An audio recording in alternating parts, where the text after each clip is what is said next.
से अमृत स्वरूप आनंद का आभास कैसे होता है, इस चीज के बारे में हमें आज हम लोग चर्चा करेंगे। हम इसको आगे बढ़ाने से पहले हम एक चीज आपको कहना चाहते हैं कि आप देखे होंगे कि पंडित जी या कहीं भी आप कल जैसे रूबी मैडम का एक प्रश्न था कि पंडित जी क्या अग्नि उत्पन्न कर सकते हैं, और मैंने कहा हाँ कर सकते हैं। अग्नि को प्रज्वलित करने के लिए, अग्नि में यज्ञ करने के लिए, अग्नि के थ्रू हवन करने के लिए या अग्नि के थ्रू कर्म करने के लिए उसमें बहुत सारे मंत्र होते हैं। आपने सुना होगा कि पहला मंत्र प्राणाय स्वाहा, प्राण को हम देते हैं, दूसरा व्यानाय स्वाहा, तीसरा जो है अपानाय स्वाहा। इस तरह से जो है अलग अलग 5 आहुति अग्नि को दी जाती है पहले, जिससे कि जो ये मनुष्य रूपी प्राण है इसका जो पालन पोषण हो, इसका जो देख रेख हो, इसकी जो ऊर्जा बढ़े, उसके लिए की जाती है। तो अग्नि के बिना जो है हमारे जीवन में कोई ऊर्जा नहीं है। जो हमने आपको उस दिन प्रश्न किया था, तो हम यही उसका एक ही आंसर है कि अगर हम बिना अग्नि का इस पृथ्वी को सोचें तो बिना ऊर्जा की बात को सोचें कि बिना ऊर्जा का कोई चीज यहां पर संभव है। अग्नि जिस प्रकार से अगर आप रात्रि में अग्नि को देखते हैं तो वो दिन की अपेक्षा देखने से रात्रि में जो है अग्नि बहुत चमकदार दिखती है, योग्य दिखती है, बहुत ही अच्छा दिखता है। मतलब आप अंधेरे में अगर आग को देखते हैं, अंधेरे में कोई रोशनी को देखते हैं तो वो आपको बहुत अच्छा लगता है, बहुत अच्छा चीज दिखता है। अगर आप कोई प्रकाशित जगह पर अग्नि को देखते हैं तो आपको उसकी चटक, उसकी चमक कम दिखती है। तो आप इस प्रकार से अपने परमात्मा को सोचिए, आप अपने आप को सोचिए कि जो अग्नि तत्व है वह क्या करता है, आपके अंधेरे को भी उजाला कर देता है।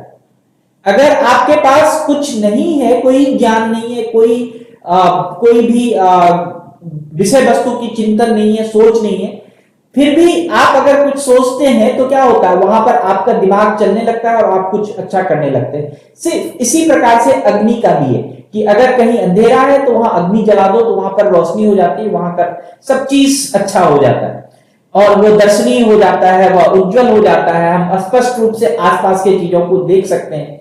तो अगर हम ध्यान पूर्वक अगर हम मनन करें, रमण करें अपने आप को अभ्यंतर में, अपने चित्त में, अपने ध्यान में हम किसी भी चीज का धारण करें, किसी भी चमकदार चीज का धारण करें तो क्या होगा, हमारा जो मन है वो प्रफुल्लित हो जाएगा, हमारा जो ध्यान है वह बहुत अच्छा लगेगा। तो अगर हम उत्तम रीति से, उत्तम तरीके से कोई ध्यान करते हैं, हम जो गुण चाहते हैं, जो सोच चाहते हैं, जो खुशी चाहते हैं, जो आनंद चाहते हैं, हम जीवन का जिस तरह से सदुपयोग करना चाहते हैं उस तरह से हमें प्राप्त हो सकता है। अर्थात अगर आप आंख बंद करके या आप अपने आप को स्थिर करके अपने मनन में आप अगर अपने आप को शून्य कर देते हैं, अंधेरा का मतलब हो गया शून्य, और उस शून्य में कोई चीज अगर आपके दिमाग में आता है, कोई चीज मनन होता है, कोई चीज चिंतन होता है, किसी का प्रभु का नाम लेते हैं, आत्मा के बारे में सोचते हैं या किसी एक चीज पे आप स्थिर हो जाते हैं तो क्या होता है, वह चीज की सिद्धि हो जाती है। वह सिद्धि कैसी होती है कि जैसे मैंने बहुत बार ये चर्चा किया है कि जैसे कोई पिता जो है अपने पुत्र को वह वस्तु देता है जो पुत्र को पसंद हो, तो उसी को हम पिता हमेशा इसी तरह से कहते हैं कि जो हमारे पुत्रों की रक्षा करे, पुत्रों की मनोकामना को पूरी करे, वही पिता होता है।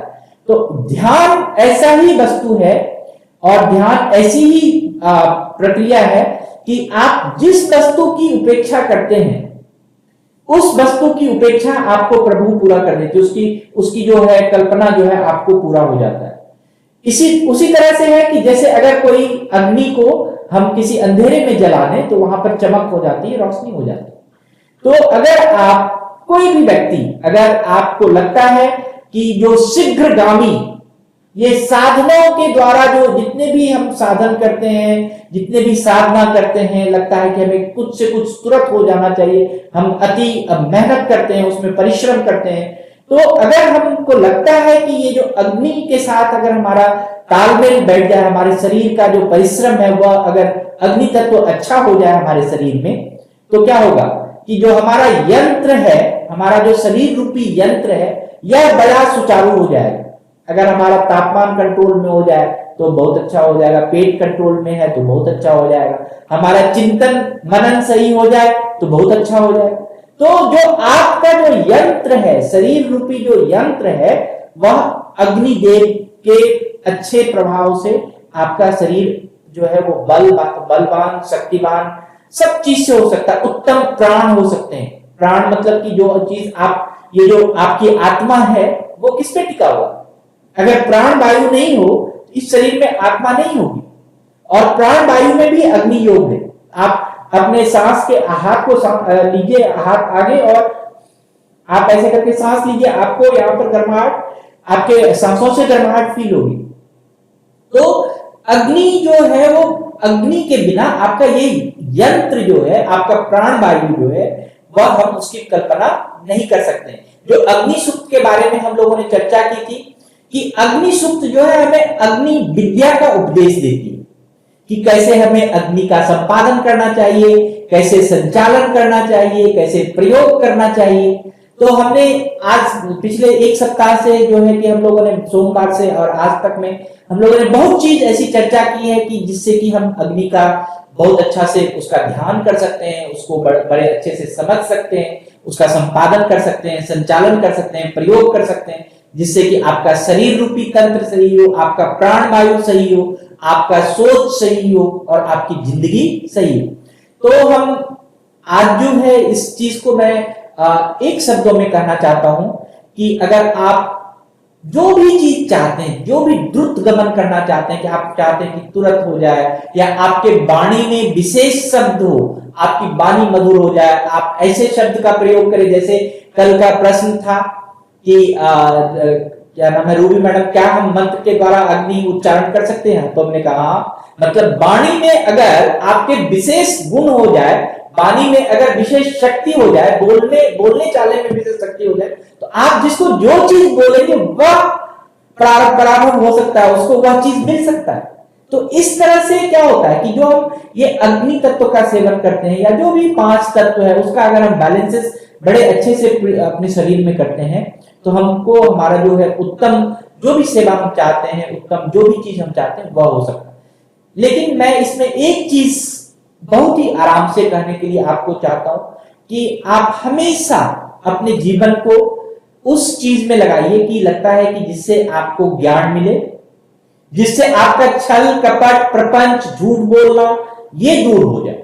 ऐसे ज्ञानों में लगाइए कि जो ये नेगेटिव चीज है आपके लाइफ से दूर जाए और पॉजिटिव चीज जो है वो आए। पॉजिटिव चीज क्या है? आप अच्छा सोचें, आप सबके बारे में अच्छा चीज करें, हम अच्छे से अपना शरीर संचालन करें जिससे कि हमारी आत्मा प्रसन्न हो, हम अच्छे से अपना प्राण वायु लेते रहें जिससे कि हमारा शरीर जो है कि बड़ा प्रफुल्लित हो, आत्मा प्रफुल्लित हो। तो अगर हम ये सारा चीज करते हैं तो हमारी जिंदगी अपने आप आनंदमय हो जाती है, अपने आप हमारे अमृत की वर्षा हो जाती है। अमृत का मतलब है कि हम बड़े ही सुंदर मन से, बड़े ही सुंदर लय से, बड़े ही सुंदर भाव से हमें लगता है कि अब हमारे जीवन में बहुत खुशियां हैं। वही अमृत है आपका, वही आनंद है आपका। तो आप इस तरह से जीवन को यापन कर सकते हैं। और यही चीज यमराज ने नचिकेता को बताया था अपने उसमें क्या नाम है, कठोपनिषद के व्याख्यान में। तो आप सबको मैं आज अग्नि तत्व के बारे में इतना ही कर रहा हूं। आगे हम लोग इस चर्चा को और आगे बढ़ाएंगे। धन्यवाद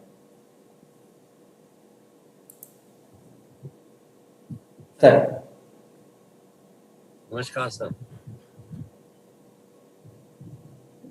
ये सबसे पहले तो हम एक दूसरे के लिए प्रार्थना करते हैं